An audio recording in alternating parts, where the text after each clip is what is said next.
വിശ്വാസനായകന പൂർത്തി വരുത്തുന്നിൻ യേശുവിങ്കൽ വചനപാത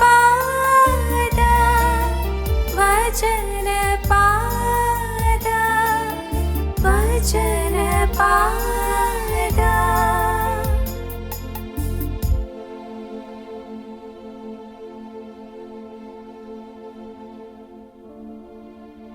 ദൈവതിരുനാമത്തിന് മഹത്വം ഉണ്ടാകട്ടെ. കർത്താവായ യേശുക്രിസ്തുവിൻ്റെ പരിശുദ്ധമായ നാമത്തിൽ എല്ലാവർക്കും സ്നേഹവന്ദനം അറിയിക്കുകയാണ്. മത്തായി ശ്ലീഹായുടെ സുവിശേഷം 28-ാം അധ്യായം 20-ാം വാക്യം കർത്താവായ യേശു ഉയർത്തെഴുന്നേറ്റ് അവസാനമായി പറഞ്ഞതായ വാക്കുകൾ, ഞാനോ ലോകാവസാനത്തോളം എല്ലാ നാളും നിങ്ങളോട് കൂടെ ഉണ്ട് എന്ന് അരുളി ചെയ്തു. ഞാനോ ലോക അവസാനത്തോളം എല്ലാ നാളും നിങ്ങളോട് കൂടെയുണ്ട്. എത്ര ആശ്വാസകരമായ വാക്കുകളാണ്. സ്വർഗത്തിലെ ദൈവം, ഞാൻ നിന്നോട് കൂടി ഇരിക്കാമെന്ന്, ഞാൻ നിന്നെ കരത്തിൽ പിടിച്ച് വഴി നടത്താമെന്ന്, നിന്റെ ഓരോ വഴികളിലും ഞാൻ നിന്നോട് കൂടി ഇരിക്കുമെന്ന്. ദൈവമക്കളെ, ഇന്ന് മനുഷ്യന് ഏറ്റവും വേദനിക്കുന്നതായ അവൻ്റെ പ്രയാസം ഏകാന്തത എന്നുള്ളതാണ്. ഏകാന്തത അത് ഏറ്റവും ഭയാനകമായി മനുഷ്യനെ വേട്ടയാടുന്നതായ ഒരു കാര്യമാണ്. എനിക്കാരുമില്ല, എൻ്റെ കാര്യം നോക്കുവാൻ എനിക്കാരുമില്ല, എന്നെ കരുതുവാൻ എനിക്കാരുമില്ലല്ലോ എന്നുള്ളതായ ചിന്ത. ഒറ്റപ്പെട്ടുപോയ മനുഷ്യൻ അഥവാ ഒറ്റപ്പെടുത്തിയതായ മനുഷ്യൻ ഒരുപക്ഷെ വീട്ടിലായിരിക്കും, സമൂഹത്തിലായിരിക്കും, ജോലിസ്ഥലത്തായിരിക്കും, അല്ലെങ്കിൽ നാം ആയിരിക്കുന്ന കൂട്ടായ്മയിലായിരിക്കും, ഏത് സാഹചര്യത്തിലായിരിക്കും. എന്നാൽ അനേകർ വിഷമിക്കുകയാണ്, വേദനിക്കുകയാണ്. എനിക്ക് ആരുമില്ലല്ലോ എൻ്റെ കാര്യം നോക്കാൻ, എനിക്കൊരു ഒത്താശ പറയുവാൻ എനിക്ക് ആരുമില്ലല്ലോ. അപ്പൻ നഷ്ടപ്പെട്ടു പോയ മക്കളുണ്ട്, എല്ലാ ആശ്രയവും അറ്റുപോയ മനുഷ്യൻ വിലപിക്കുകയാണ്, എനിക്ക് ആരുമില്ലല്ലോ. എന്നാൽ കർത്താവായ യേശുക്രിസ്തുവിൻ്റെ വചനം പറയുകയാണ്, പ്രിയ മകനെ, മകളെ, ഞാൻ നിന്നോടുകൂടെ എല്ലാ കാലത്തും ഇരിക്കാമെന്ന്. കർത്താവിന് സ്തോത്രം. മനുഷ്യൻ്റെ ഏറ്റവും വലിയതായ ദുഃഖകരമായ ഏകാന്തത എന്നുള്ളത് ദൈവത്തിൽ നിന്ന് അകന്നു പോകുന്നതാണ്. ദൈവ സാന്നിധ്യം നമ്മുടെ ജീവിതത്തിൽ നഷ്ടപ്പെട്ടു പോകുന്നതാണ്. നമുക്കറിയാം, ഏദൻ തോട്ടത്തിൽ അന്ന് നിത്യനായ ദൈവം ആദാമിൻ്റെയും ഹവ്വയുടെയും ജീവിതത്തിലേക്ക് എല്ലാ ദിവസവും ഏദൻ തോട്ടത്തിലേക്ക് കടന്നു വന്നുകൊണ്ടിരുന്നു. വെയിലാറുമ്പോൾ മനുഷ്യരോടുകൂടെ ദൈവീക സംസർഗം അനുഭവിച്ചതായ ദൈവത്തിൻ്റെ ആ വലിയ സ്നേഹം, മനുഷ്യൻ അനുഭവിച്ചതായ സന്തോഷം, ദൈവത്തിൻ്റെ അതേ ഛായയിൽ, അതേ പ്രകൃതത്തിൽ, സാദൃശ്യത്തിൽ നിത്യനായ ദൈവം മനുഷ്യനെ സൃഷ്ടിച്ചാക്കി. എന്നാൽ അവൻ്റെ ജീവിതത്തിൽ പാപം വന്നപ്പോൾ അവൻ ദുഃഖിതനായി ഏകാന്ത ജീവിതം നയിക്കേണ്ടി വന്നു. അവൻ ഭയന്നോടുകയാണ്. വൃക്ഷങ്ങളിടയിൽ ഒളിച്ചിരിക്കുന്നതായ അവസ്ഥയാണ് നാം പിന്നീട് കാണുന്നത്. പ്രിയപ്പെട്ടവരെ, ദൈവം, ജീവനുള്ള ദൈവം നമ്മുടെ ഹൃദയത്തിൽ നിന്ന് മാറിപ്പോകുന്നതാണ്, അഥവാ നാം ദൈവത്തെ വിട്ട് ഓടിപ്പോകുന്നതാണ് ഏറ്റവും ഭയാനകമായ അവസ്ഥ. എബ്രായ ലേഖനം 12-ാം അധ്യായം ആദ്യ ഭാഗത്ത് പറയുന്ന പോലെ, 1-2 വാക്യത്തിൽ പറയുന്നത് പോലെ, ആകയാൽ നാമും സാക്ഷികളുടെ ഇത്ര വലിയൊരു സമൂഹം നമുക്ക് ചുറ്റിലും നിൽക്കുന്നതുകൊണ്ട് സകല ഭാരവും മുറുകെ പറ്റുന്ന പാപമിട്ട് നമുക്ക് മുമ്പിൽ വെച്ചിരിക്കുന്ന ഓട്ടം സ്ഥിരതയോട് ഓടുക. വിശ്വാസത്തിന്റെ നായകനും പൂർത്തി വരുത്തുന്നവരുമായ യേശുവിനെ നോക്കുക. പ്രിയപ്പെട്ടവരെ, നമുക്ക് നോക്കുവാൻ ഒരേ ഒരു വ്യക്തി മാത്രമേ ഉള്ളൂ. വിശ്വാസത്തിന്റെ നായകനാണ്, അവൻ പൂർത്തി വരുത്തുന്നവനാണ്. ജീവിതത്തിൽ ദുഃഖങ്ങളും പ്രയാസങ്ങളും ഭാരങ്ങളും കടന്നു വരുമ്പോൾ നമുക്ക് മുമ്പിൽ ഓട്ടം തികച്ച് കടന്നുപോയ വിശുദ്ധന്മാരെ നമ്മുടെ ചുറ്റിലും നാം കാണുകയാണ്. നോക്കേണ്ടത് യേശുക്രിസ്തുവിലേക്കാണ്. നമ്മുടെ ക്ഷീണങ്ങളെല്ലാം മാറിപ്പോകും. നാം പ്രാർത്ഥിക്കണം, കർത്താവേ, എനിക്ക് ആ ഭാഗ്യകരമായൊരു അനുഭവം തരണമേ. എനിക്ക് കർത്താവേ, സ്വർഗീയമായ ശാന്തിയും സമാധാനവും എനിക്ക് തരണമേ. ഞാനിന്നായിരിക്കുന്നതായ പ്രയാസങ്ങൾ, വേദനകൾ എല്ലാം കാണുന്ന യേശുവേ, എൻ്റെ ജീവിതത്തിലേക്ക് അവിടുന്ന് അധികാരത്തോടെ കടന്നു വരണമേ. അന്ന് യൗസേഫിൻ്റെ കൂടെ ആ പൊട്ടക്കിണറിൽ യേശുക്രിസ്തു നിത്യനായ ദൈവം യൗസേഫിനെ സംരക്ഷിച്ചതുപോലെ, പ്രിയപ്പെട്ടവരെ, യേശു നമ്മുടെ യഥാർത്ഥമായി ഉള്ള അവസ്ഥയിലേക്ക് ഇറങ്ങി വരികയാണ്. പുത്തിഫറിന്റെ വീട്ടിലും മിസ്രൈമ്യ കച്ചവടക്കാരുടെ കയ്യിലായപ്പോഴും എല്ലാം ദൈവത്തിൻ്റെ സാന്നിധ്യം, ദൈവത്തിൻ്റെ കൃപ അനുഭവിച്ചു. ദൈവത്തിന് സ്തോത്രം. മാത്രവുമല്ല, പുത്തിഫറിന്റെ വീട്ടിലേക്ക് വന്നു, വീണ്ടും കാരാഗ്രഹത്തിലായി. അനേക പ്രതിസന്ധികൾ കടന്നു വന്നു, അനേകർ പഴിച്ചു, ദുഷിച്ചു, ഒറ്റപ്പെടുത്തി. എന്നാൽ അവിടെയെല്ലാം സ്വർഗത്തിലെ ദൈവത്തിൻ്റെ അത്ഭുതമേറിയ സാന്നിധ്യം, ആ കൃപ അനുഭവിക്കാനായിട്ട് യൗസേഫിന് കഴിഞ്ഞു. പ്രിയപ്പെട്ടവരെ, ദാനിയേലിൻ്റെ ജീവിതത്തിൽ നാം തിരിഞ്ഞു നോക്കണം. കടന്നുപോയ ഓരോ പൂർവീക പിതാക്കന്മാരും അവർ ദൈവസ്നേഹത്തിൻ്റെ മാധുര്യം അനുഭവിച്ചു, ദൈവത്തിൻ്റെ സാന്നിധ്യത്തിൻ്റെ അത്ഭുത തലോടൽ അനുഭവിച്ചു. ഈ തലോടലാണ് ഇന്നും നാം ഓരോരുത്തരും അനുഭവിച്ചുകൊണ്ടിരിക്കുന്നത്. നിങ്ങൾ ഇരിക്കുന്ന ഇരിപ്പിൽ ഇരുന്നുകൊണ്ട് യേശുവിനെ വിളിക്കുക, കർത്താവേ, എൻ്റെ ജീവിതത്തിലേക്ക് അവിടുന്ന് തേജസ്സോടെ എഴുന്നള്ളി വരണമേ, സ്വർഗീയ മഹത്വത്തോടെ, സ്വർഗീയമായ ആ ഒരു അനുഭവത്തോടെ. കർത്താവേ, സ്വർഗീയ മാലാഖമാരുടെ അകമ്പടിയോടെ എൻ്റെ കർത്താവേ, ഞാനിവിടെ ഇരിക്കുകയാണ്, ഞാൻ ഏകാന്ത പതികനായി ഇരിക്കുകയാണ്. കർത്താവെ, ആരോരും തുടയില്ലാതിരിക്കുകയാണ്, ഞാൻ പാപത്തിൻ്റെ ആഴക്കുഴിയിൽ വീട് ഇരിക്കുകയാണ്. യേശുവെ, എനിക്ക് കരകയറണമെന്ന് ആഗ്രഹമുണ്ട്. കർത്താവെ, എനിക്ക് സാധിക്കുന്നില്ല. കർത്താവെ, എൻ്റെ അരികിലേക്കൊന്ന് വരണമേ. ഈ പാപത്തിൻ്റെ ചേറ്റിൽ നിന്ന്, ഈ ആഴക്കുഴിയിൽ നിന്ന് കർത്താവെ, ആ പരിശുദ്ധമായ തൃക്കരം താണിറങ്ങി വരണമേ. കർത്താവെ, എന്നെ ഉണർത്തണമേ, എന്നെ വലിച്ചെടുക്കണമേ. എന്നെ ക്രിസ്തുവാകുന്ന പാറമേൽ നിർത്തി എൻ്റെ നാവിൽ പുതിയൊരു പാട്ട്, ജീവൻ ദൈവത്തെ സ്തുതിപ്പാൻ തക്കവണ്ണം, ആരാധിപ്പാൻ തക്കവണ്ണം കർത്താവെ, എനിക്ക് അവിടുന്ന് ഭാഗ്യം നൽകണമേ എന്ന് പ്രാർത്ഥനയോടെ ദൈവമക്കളെ നാം ജീവിത ക്രിസ്തുവിൻ്റെ കരങ്ങളിലേക്ക് സമർപ്പിക്കുക. ഉൽപ്പത്തി പുസ്തകം 5-ാം അധ്യായം അതിൻ്റെ 24-ാമത്തെ വാക്യം നാം വായിക്കുമ്പോൾ അവിടെ ഹാനോക്ക് ദൈവത്തോടുകൂടെ നടന്നു, ദൈവം അവനെ എടുത്തുകൊണ്ടതിനാൽ കാണാതെയായി എന്ന് നാം വായിക്കുകയാണ്. ഹാനോക്ക് ദൈവത്തോടുകൂടെ നടന്നു, ദൈവം അവനെ എടുത്തുകൊണ്ടതിനാൽ കാണാതെയായി. ഈ ഭൂമിയിൽ ജീവിക്കുന്ന ഒരു മനുഷ്യന് ദൈവത്തോടുകൂടെ നടക്കുവാൻ സാധിക്കുമോ? നാം അത് ചിന്തിച്ചു നോക്കൂ. ഹാനോക്കിന് ഭാര്യയുണ്ട്, ഹാനോക്കിന് മക്കളുണ്ട്. കുടുംബമായി ജീവിക്കുന്ന ഒരു വ്യക്തിക്ക് ദൈവത്തോടുകൂടെ നടക്കുവാൻ സാധിക്കുമെന്ന് ദൈവവചനത്തിലൂടെ ദൈവത്തിൻ്റെ പരിശുദ്ധാത്മാവ് നമ്മെ പ്രബോധിപ്പിക്കുന്നു. ദൈവത്തിന് സ്തോത്രം. ദൈവമക്കളെ, നമുക്ക് ഓരോരുത്തർക്കും ഇല്ല ഒരു കുടുംബം, ഒരു ചെറിയ ജീവിത ചുറ്റുപാട്, സാഹചര്യം. ആ രംഗത്ത് നിന്നുകൊണ്ട് കർത്താവ് യേശുക്രിസ്തുവിനോടുള്ള സഖിത്വത്തിൽ, ജീവനുള്ള ദൈവവുമായുള്ള നിരന്തരമായ ബന്ധത്തിൽ ജീവിക്കുവാൻ നമുക്ക് കഴിയുമോ? ഈ ഉൽപ്പത്തി പുസ്തകം 5-ാം അധ്യായം വായിക്കുമ്പോൾ അവിടെ ആദാം മുതൽ നോഹ വരെയുള്ള ആ കാലഘട്ടത്തിലെ പിതാക്കന്മാരെ കുറിച്ച് പറയുകയാണ്. അവരുടെ ജീവിതത്തിൻ്റെ കാലയളവ്, അവർ എങ്ങനെ ജീവിച്ചു, ചുരുക്കമായ ചില വാക്കുകളിൽ പറയുന്നു. അവസാനം പറയുന്നു, അവൻ പിന്നെ മരിച്ചു, അവൻ പിന്നെ മരിച്ചു. 8 പ്രാവശ്യം അതേ അധ്യായത്തിൽ പറയുകയാണ്, അവൻ പിന്നെ മരിച്ചു. എന്നാൽ ഹാനോക്കിനെ കുറിച്ച് പറയുമ്പോൾ എന്താണ് പരിശുദ്ധാത്മാവ് രേഖപ്പെടുത്തിയിരിക്കുന്നത്? ഹാനോക്ക് ദൈവത്തോടുകൂടെ നടന്നു, ദൈവം അവനെ എടുത്തുകൊണ്ടതിനാൽ കാണാതെയായി എന്നും. ദൈവമക്കളെ, ഈ ഭൂമിയിൽ ജീവിക്കുന്ന ഒരു മനുഷ്യന് ദൈവത്തോടുകൂടെ നടക്കുവാൻ തക്കവണ്ണുള്ളൊരു ഭാഗ്യം, ദൈവത്തിന് സ്തോത്രം, അത് ഹാനോക്കിന് ലഭിച്ചു. എന്താണ് ദൈവത്തോട് നടക്കുക എന്ന് പറഞ്ഞാൽ? വിശുദ്ധിയിൽ ജീവിക്കുക. ദൈവം ഈ ഹാനോക്കിനെ വിളിച്ചു, ദൈവം ഹാനോക്കിനെ വേർതിരിച്ചു, ദൈവം ഹാനോക്കിനെ വിശുദ്ധിയിലേക്ക് നടത്തി.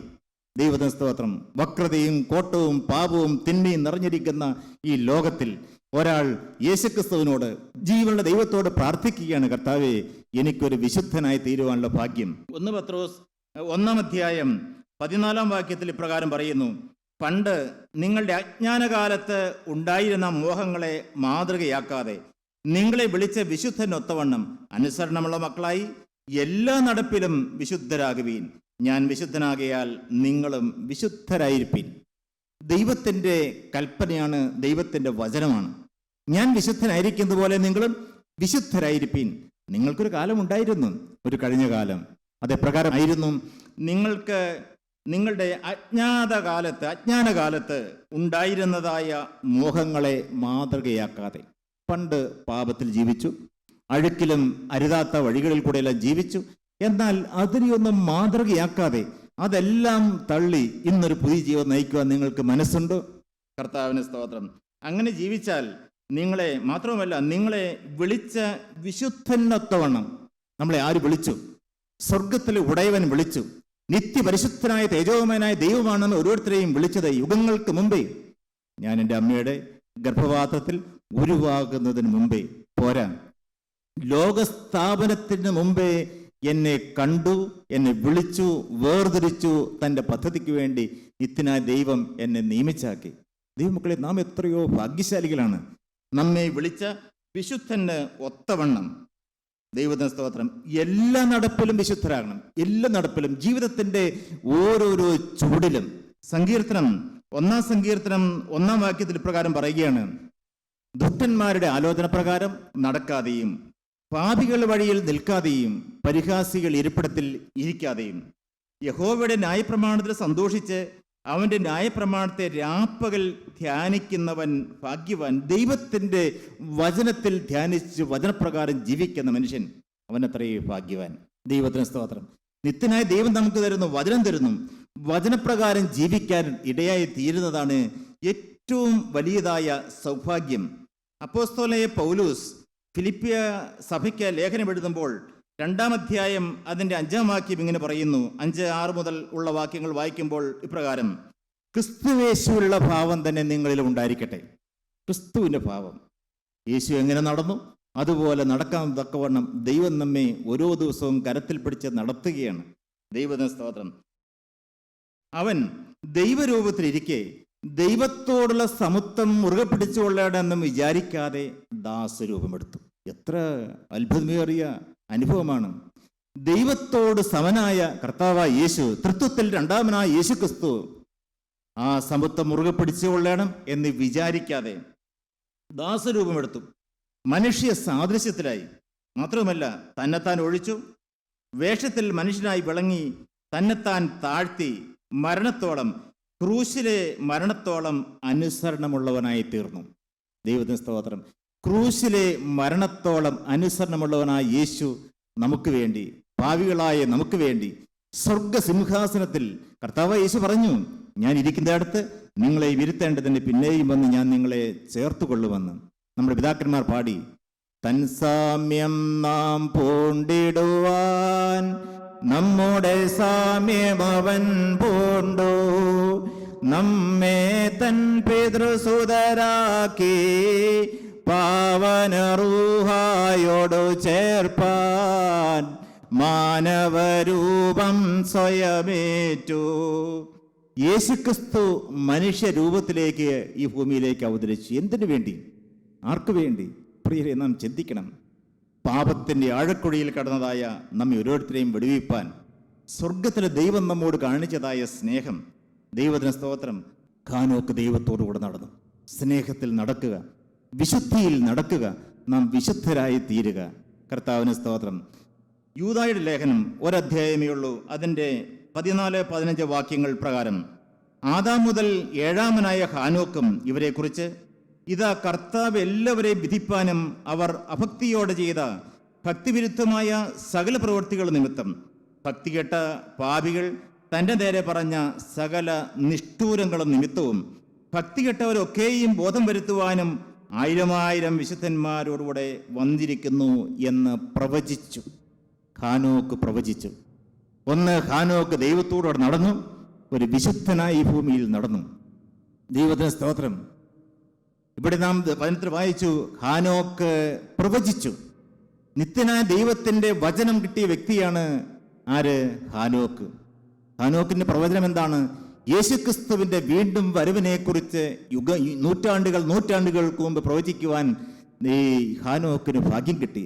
ഹാനോക്ക് സുവിശേഷ വേല ചെയ്തു, സുവിശേഷം ജനത്തോട് അറിയിച്ചു.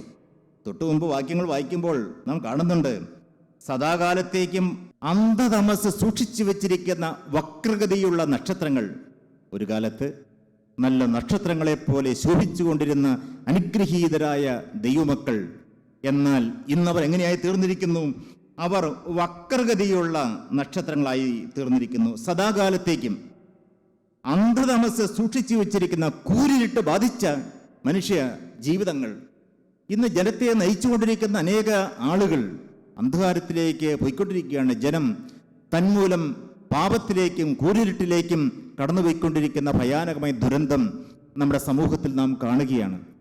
പ്രിയപ്പെട്ട ദൈവമക്കളെ, വീണ്ടും അവിടെ പറയുന്നുണ്ട്, അവർ പെറുവെറുപ്പുകാരാണ്, അവരുടെ തങ്ങളുടെ ഗതിയെക്കുറിച്ച് ആവലാതി പറയുന്നവരാണ്, സ്വന്തം മോഹങ്ങളെ അനുസരിച്ച് നടക്കുന്നു, കാര്യസാധ്യത്തിനായി മുഖസ്തുതി പറയുന്നു, വായു കൊണ്ട് വമ്പ് പറയുന്നു.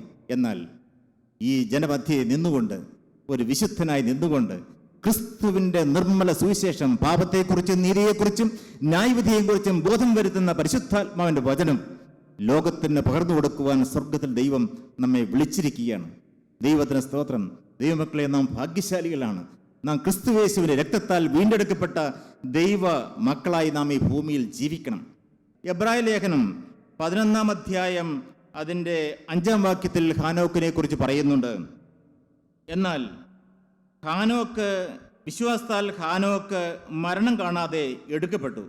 ദൈവം അവനെ എടുത്തുകൊണ്ടതിനാൽ കാണാതെയായി.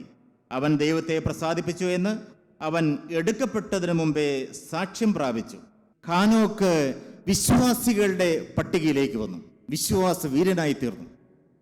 ഹാനോക്ക് നമ്മുടെ ജീവിതത്തിലൊരു മാതൃകയാണ്. എങ്ങനെ ക്രിസ്തുവിലുള്ള വിശ്വാസത്തിൽ വളരുവാൻ തക്കവണ്ണം ദൈവം നമ്മെ ഓരോരുത്തരെയും വിളിച്ചിരിക്കുന്നു. ഞാനൊരു വിശ്വാസിയാണ്, ഞാനൊരു വിശ്വാസ വീരനായി തീർന്നിട്ടുണ്ടോ? ഇവിടെ അപ്പോസ്തലനായ പൗലോസ് എബ്രായ വിശ്വാസികൾക്ക് എഴുതുമ്പോൾ പറയുകയാണ്, ഹാനോക്ക് മരണം കൂടാതെ എടുക്കപ്പെട്ടു, ദൈവം അവനെ എടുത്തുകൊണ്ടു, അതുകൊണ്ട് അവനെ കാണാതെയായി. മാത്രമല്ല അവൻ ദൈവത്തെ പ്രസാദിപ്പിച്ചു. ഒരു പ്രത്യേകമായ ഒരു ക്വാളിറ്റി, ദൈവത്തെ പ്രസാദിപ്പിച്ചുകൊണ്ടുള്ള ജീവിതം. എങ്ങനെയാണ് ഒരു മനുഷ്യന് ഈ ഭൂമിയിൽ ദൈവത്തെ പ്രസാദിപ്പിച്ചുകൊണ്ട് ജീവിക്കാൻ കഴിയുക? സാധിക്കും. യോഹന്നാന്റെ സുവിശേഷം 6-ാം അധ്യായം 29-ാമത്തെ വാക്യം നാം വായിക്കുമ്പോൾ കാണുന്നുണ്ട്, എങ്ങനെയാണ് നമുക്ക് ദൈവത്തെ പ്രസാദിപ്പാനായിട്ട് കഴിയുക? ഹാനോക്ക് ദൈവത്തെ പ്രസാദിപ്പിച്ചു. അവിടെ യേശു തൻ്റെ അടുക്കൽ വന്ന ജനത്തോട് പറയുകയാണ്, യേശു അവരോട്, ദൈവത്തിൻ്റെ പ്രസാദമുള്ള പ്രവൃത്തി അവൻ അയച്ചവനിൽ നിങ്ങൾ വിശ്വസിക്കുന്നതത്രേ എന്ന് ഉത്തരം പറഞ്ഞു. പിതാവാൻ ദൈവം ഭൂമിയിലേക്ക് അയച്ച ക്രിസ്തുവിൽ വിശ്വസിക്കുക. ദൈവത്തിന് സ്തോത്രം. യോഹന്നാന്റെ സുവിശേഷം 3:16 പറയും, നമുക്ക് എല്ലാവർക്കും അറിയുന്ന വാക്യമാണ്, തൻ്റെ ഏകജാതനായ പുത്രനിൽ വിശ്വസിക്കുന്ന ഏവനും നശിച്ചു പോകാതെ നിത്യജീവൻ പ്രാപിക്കേണ്ടതിന് ദൈവം അവന് നൽകുവാൻ തക്കവണ്ണം ലോകത്തെ സ്നേഹിച്ചു. നമ്മെ ഓരോരുത്തരെയും കർത്താവ് സ്നേഹിച്ചു. പ്രിയപ്പെട്ടവരെയും, ഈ ഭൂമിയിൽ ജീവിക്കുന്ന ഒരു കാലയളവിൽ നാം വിശ്വാസ വീരന്മാരായി ജീവിക്കുക, ദൈവത്തെ പ്രസാദിപ്പിച്ചുകൊണ്ട് ജീവിക്കുക. മാത്രവുമല്ല ഇവിടെ ഹാനോക്ക് 5-ാം വാക്യത്തിൽ പറയുന്നുണ്ട്, 11:5, എബ്രായർ 11:5 പറയുന്നു, ഈ ഭൂമിയിൽ ഹാനോക്ക് ജീവിച്ചിരുന്ന കാലയളവിൽ സാക്ഷ്യമുള്ള ജീവിതം. നമ്മുടെ കുടുംബത്തിൽ നമ്മൾ ചിന്തിച്ചു നോക്കണം, നമുക്കൊരു സാക്ഷ്യമുള്ള ജീവിതമുണ്ടോ?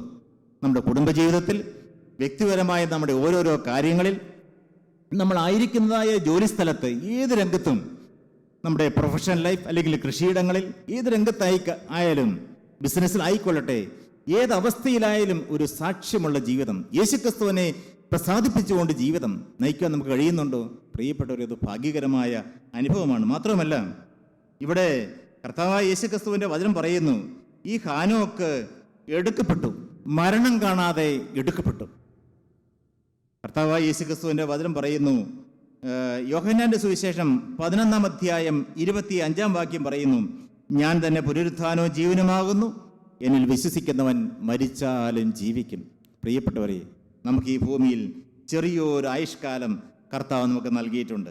ചെറിയൊരു ആയുഷ്കാലം. ഈ ഭൂമിയിലെ ജീവിതകാലം കഴിഞ്ഞ് ഇവിടെയെല്ലാം തീരുകയില്ല. ഇതിനപ്പുറം നിലനിൽക്കുന്നതായൊരു ജീവിതമുണ്ട്. യേശുക്രിസ്തുവിൽ വിശ്വസിക്കുന്ന ഒരു വ്യക്തി, അവൻ മരിച്ചാലും ജീവിക്കും. ഇവിടെ കൊണ്ട് തീരുന്നതല്ല. ഈ ഒരു വിശ്വാസം, ഈ ഒരു പ്രത്യാശ, ക്രിസ്തുവിലുള്ള വിശ്വാസവും പ്രത്യാശയും. ദൈവത്തിന് സ്തോത്രം. അപ്പോസ്തലനായ പൗലോസ് വീണ്ടും പറയുന്നു, 1 കൊരിന്ത്യ ലേഖനം 15-ാം അധ്യായം അതിൻ്റെ 52 മുതൽ ഉള്ള വാക്യങ്ങൾ, ഒരു മർമ്മം ഞാൻ നിങ്ങളോട് പറയാമെന്ന് പറഞ്ഞുകൊണ്ട് പറയുകയാണ്, നാം എല്ലാവരും നിദ്രകൊള്ളുകയില്ല, എന്നാൽ അന്ത്യകാഹള നാദത്തിങ്കൽ പെട്ടെന്ന് കണ്ണിമയ്ക്കുന്നതിനിടയിൽ നാം എല്ലാവരും രൂപാന്തരപ്പെടും. കാഹളം ധ്വനിക്കും, മരിച്ചവർ അക്ഷയരായി ഉയർക്കുകയും നാം രൂപാന്തരപ്പെടുകയും ചെയ്യുമെന്ന്. ഈ ദ്രവത്വമുള്ള ശരീരം അദ്രവത്വമുള്ള ശരീരം പ്രാപിക്കുമെന്ന്. ഹേ മരണമേ, നിന്റെ ജയം എവിടെ? ഹേ മരണമേ, നിന്റെ വിഷമുള്ള എവിടെ എന്ന് ചോദിച്ചുകൊണ്ട് കർത്താവായ യേശു, മരണത്തെയും പാതാളത്തെയും ജയിച്ച കർത്താവായ യേശു, ജയവീരനായ ക്രിസ്തു, അപ്പോസ്തലൻ അവിടെ പറഞ്ഞു നിർത്തുകയാണ്. എന്ത്? ആകയാൽ കർത്താവായ യേശു ക്രിസ്തു മുഖാന്തരം നമുക്ക് ജയം നൽകുന്ന ദൈവത്തിന് സ്തോത്രം. നമുക്ക് ജയജീവിതം തരുന്ന ഒരു ദൈവമുണ്ട്. ദൈവത്തിന് സ്തോത്രം. പാപത്തിന്മേൽ ജയമുള്ളൊരു ജീവിതമുണ്ട്. അശുദ്ധിയിലും അഴുക്കിലും നാം ജീവിക്കേണ്ട ആവശ്യമില്ല. ഈ ലോകത്തിൻ്റെ മോഹങ്ങൾക്കനുസരിച്ച് ജീവിക്കേണ്ടവരല്ല ഞാനും നിങ്ങളും. നമ്മെക്കുറിച്ച് ദൈവികമായ പദ്ധതിയുണ്ട്. നാം വിശുദ്ധരായി തീരണം. 2, നാം വിശ്വാസികളായി തീരണം. 3, നാം ദൈവത്തോടുകൂടെ നടക്കുന്നവരായി തീരണം. എങ്ങനെ? സാക്ഷ്യമുള്ള ജീവിതം നയിക്കുന്നവരായി തീരണം. മാത്രവുമല്ല, ഈ ഭൂമിയിൽ ജീവിക്കുന്ന കാലയളവിൽ നാം സാക്ഷ്യമുള്ള ജീവിതം നയിച്ച് കർത്താവായ യേശുക്രിസ്തുവിൻ്റെ വരവെങ്കിൽ വിശുദ്ധന്മാരെ കർത്താവ് ചേർക്കുവാൻ വരുമ്പോൾ കാഹളം ധ്വനിക്കും. മരിച്ചവർ അക്ഷയരായി ഉയർക്കുമ്പോൾ ഞാനും നാം ഓരോരുത്തരും രൂപാന്തരപ്പെട്ട് ക്രിസ്തുവിന്റെ സന്നിധിയിലേക്ക് സ്വർഗീയ മഹിമാവിൻ നീരാളം ചാർത്തി സ്വർഗീയ തേജസ്സിലേക്ക് കർത്താവ് നമ്മെ ആനയിക്കും. യജമാനൻ വരും, അന്നേരത്ത് ഉണർവുള്ള ദാസന്മാരായി കാണുന്നവർ ഭാഗ്യവാന്മാർ. യജമാനന്റെ മേശയിലേക്ക് നമ്മെ ആനയിക്കും. പിതൃപുത്ര പരിശുദ്ധാത്മാവും ദൈവം നമ്മെ അനുഗ്രഹിക്കും. കർത്താവായ യേശുക്രിസ്തു പിതാവിന്റെ സന്നിധിയിലേക്ക് നമ്മെ കൊണ്ടുചെല്ലും. റൂക്കുദിശ പാറക്കിലീത്തം അടിയുന്ന കിരീടം നമ്മുടെ ഓരോരുത്തരുടെയും ശിരസിന്മേൽ വയ്ക്കും. പ്രിയപ്പെട്ടവരെ, അതുകൊണ്ടാണ് സങ്കീർത്തനക്കാരനായ ദാവീദ് 116 സങ്കീർത്തനം 9 വാക്യത്തിൽ പറയും, ഞാൻ ജീവനുള്ളവരുടെ ദേശത്ത് യഹോവയുടെ മുമ്പാകെ നടക്കും. ഒരു നടപ്പ് കർത്താവായ യേശുക്രിസ്തുവിന്റെ സന്നിധിയിൽ സ്വർഗീയ വെളിച്ചത്തിൽ സ്വർഗീയ പ്രകാശത്തിൽ നടക്കും. നാം അതുകൊണ്ട് എന്ത് ചെയ്യണം? ഒരു സമർപ്പണം നമ്മുടെ ജീവിതത്തിൽ നിന്ന് വരണം. എന്താണ് സമർപ്പണം? ഞാൻ ജീവനുള്ളവരുടെ ദേശത്ത് യഹോവയുടെ മുമ്പാകെ നടക്കും. ഞാൻ വെളിച്ചത്തിൽ നടക്കും. ഞാൻ വിശുദ്ധിയിൽ നടക്കും. ഞാൻ ദൈവത്തോടുള്ള സഹിത്വത്തിലും ആ സ്വർഗീയമായ അനുഭവത്തിൽ ഞാൻ ജീവിക്കും. ദൈവത്തിന് സ്തോത്രം. കാഴ്ചയാലല്ല, വിശ്വാസത്താൽ അത്രയേ ഞങ്ങൾ നടക്കുന്നത്.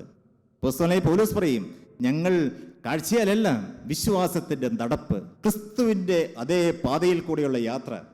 അപ്പോസ്തലനായ പൗലോസ് വീണ്ടും പറയും, ഗലാത്യർക്ക് എഴുതിയ ലേഖനം 5:16 പറയും, ആത്മാവിനെ അനുസരിച്ച് നടപ്പീൻ, എന്നാൽ ജഡത്തിന്റെ മോഹം നിവർത്തിക്കുകയില്ല. ദൈവത്തിന്റെ സ്തോത്രം. ഒന്ന്, നമ്മുടെ ജീവിതത്തിലെ സമർപ്പണം വരണം. 2, പരിശുദ്ധാത്മാവിനെ അനുസരിച്ച് ജീവിക്കണം. പരിശുദ്ധാത്മാവിന്റെ വചനം കേൾക്കണം. ആത്മാവിന്റെ ദൂത് കേൾക്കണം. പരിശുദ്ധാത്മാവ് നമ്മുടെ ഹൃദയത്തോട് സംസാരിക്കും. പാപബോധം തരുന്ന പരിശുദ്ധാത്മാവിന്റെ വചനം കേൾക്കണം. നമ്മെ തന്നെ യേശുക്രിസ്തുവിന്റെ കരങ്ങളിലേക്ക് സമർപ്പിച്ച്, കർത്താവേ, എനിക്ക് ഈ ജീവന്റെ വചനം കേട്ട് വചനപ്രകാരം ദിനംതോറും നടക്കുവാൻ തക്കവണ്ണം എനിക്ക് അവിടുന്ന് ഭാഗ്യം നൽകണമേ പ്രാർത്ഥിക്കുകയാണ്. ദൈവാത്മാവ് നടത്തുന്നവർ ദൈവത്തിൻ്റെ മക്കളാണ്. നാം ദൈവത്തിൻ്റെ മക്കളായി ഈ ഭൂമിയിൽ ജീവിക്കുവാനുള്ള ഭാഗ്യപദവിയും. ദൈവത്തിന് സ്തോത്രം. 1 യോഹന്നാൻ 2 അധ്യായം 6 വാക്യം വായിക്കുമ്പോൾ അവിടെ നാം കാണുന്നു, ദൈവത്തിന് സ്തോത്രം, അവനിൽ വസിക്കുന്നു എന്ന് പറയുന്നവൻ അവൻ നടന്നതുപോലെ നടക്കേണ്ടതാകും. അപ്പോസ്തലനായ യോഹന്നാൻ പറയുകയാണ്, യേശുക്രിസ്തുവിൽ വസിക്കുന്നു എന്ന് പറയുന്നവൻ അവൻ നടന്നതുപോലെ നടക്കണം. ഈ ഭൂമിയിലെ നടപ്പ് നാം പറയുന്ന ക്രൈസ്തവ സമൂഹത്തിൽപ്പെട്ടവരാണല്ലോ. ഞാൻ യാക്കോബായ സഭയിൽപ്പെട്ട ഒരു അംഗമാണ്. എൻ്റെ സഹോദരൻ ഞങ്ങളുടെ പള്ളിയിലെ വികാരിയച്ഛനാണ്. ദൈവത്തിന് സ്തോത്രം.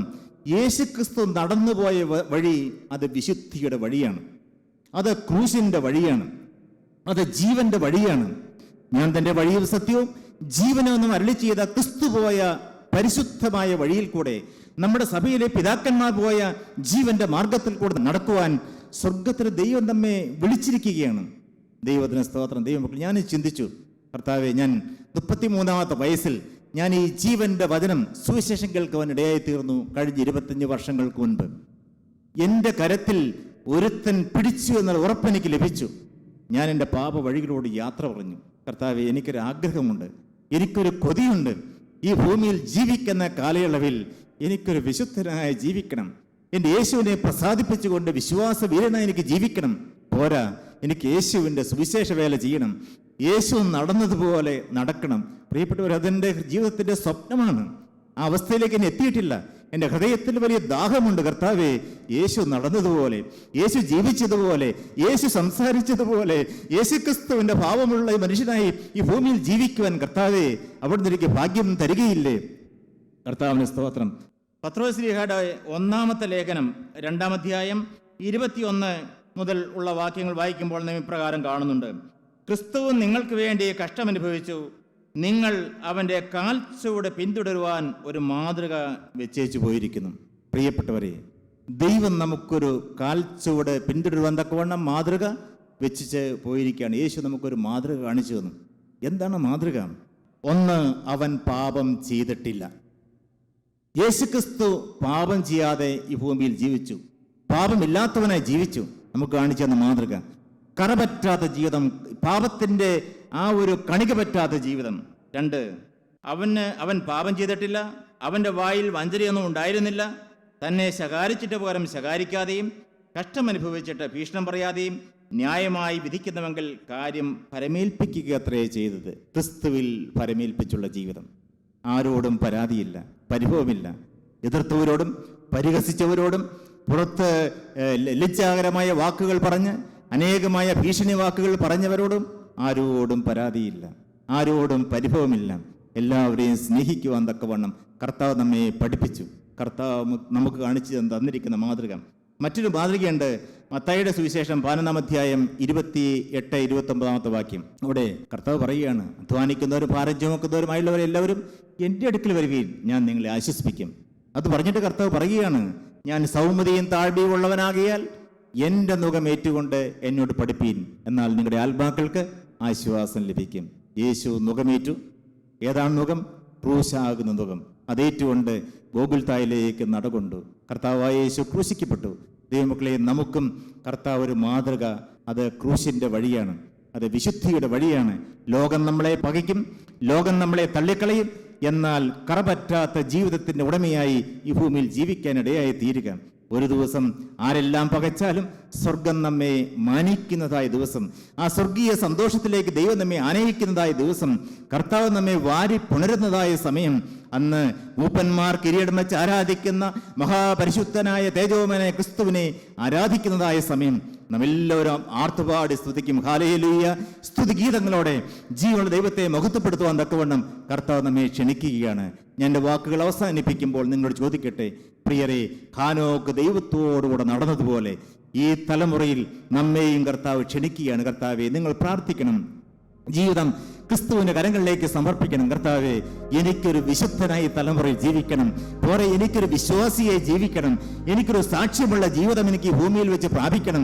എനിക്ക് യേശുവിനെ മഹത്വപ്പെടുത്തിയുകൊണ്ട് യേശു ക്രിസ്തുവിൻ്റെ സുവിശേഷ വേല ചെയ്യുവാൻ കർത്താവെ എനിക്ക് അവസരം തരണം.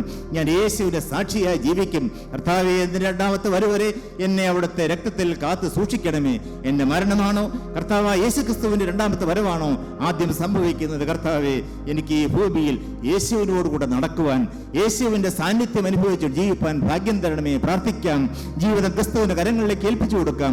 നല്ലവനും കാരുണ്യവാനും പരിശുദ്ധനുമായ ജീവനുള്ള ദൈവമേ, ഈ സമയം വരെ ഞങ്ങളോട് കൂടെ ഇരുന്നതിനാൽ സ്തുതി. അവിടുന്ന് ഞങ്ങളെ കേൾപ്പിച്ച വചനങ്ങൾക്കായി സ്തോത്രം. കർത്താവെ, അടിയങ്ങൾ ഓരോരുത്തരെയും അവിടുത്തെ കരങ്ങളിലേക്ക് സമർപ്പിക്കുന്നു. വചനം കേട്ട് എല്ലാവരെയും അനുഗ്രഹിക്കണമേ. സർവ്വ നന്മകളാൽ നിറയ്ക്കണമേ. അവിടുത്തെ രാജ്യത്തിനായി ഓരോരുത്തരെയും ഒരുക്കി വിശുദ്ധീകരിക്കണമേ എന്ന് പ്രാർത്ഥിക്കുന്നു. സകലതും ക്രിസ്തു യേശുവിൻ്റെ നാമത്തിൽ പ്രാർത്ഥിക്കുന്നു. കൃപയോട് കേട്ട് ഉത്തരമല്ലുമാറാകണമേ. ആമീൻ.